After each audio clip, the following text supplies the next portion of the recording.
Kung magpiprint ka ng mug, dalawang popular na choice ay polymer mug at white ceramic mug. Pero alin ang mas bagay sa'yo? Let's find out! Ang polymer mug ay gawa sa high-quality plastic material na parang ceramic sa itsura pero mas magaan at hindi nababasag. Sa office, perfect ito para sa araw-araw na kape o tea break. Walang kaba kung mabangga o matapon. Sa construction site, safe gamitin kahit mahulog, walang basag at walang delikado.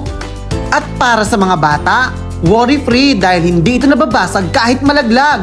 Available pa sa iba't ibang kulay sa loob at hawakan para mas personalize. Ang white ceramic mug naman ay classic choice. May premium feel at mas matibay sa init, kaya perfect para sa daily coffee o tea. Mas mabigat siya, kaya ramdam mo ang solid at traditional na mag-experience. Ang puting surface nito ay perfect canvas para sa anumang design, simple man o full color print. Kung gusto mo ng lightweight, safe at premium look ang hanap mo, polymer mug ang best choice.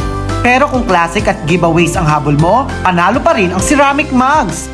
Depende sa style mo, siguradong may mug na tatatak sa'yo.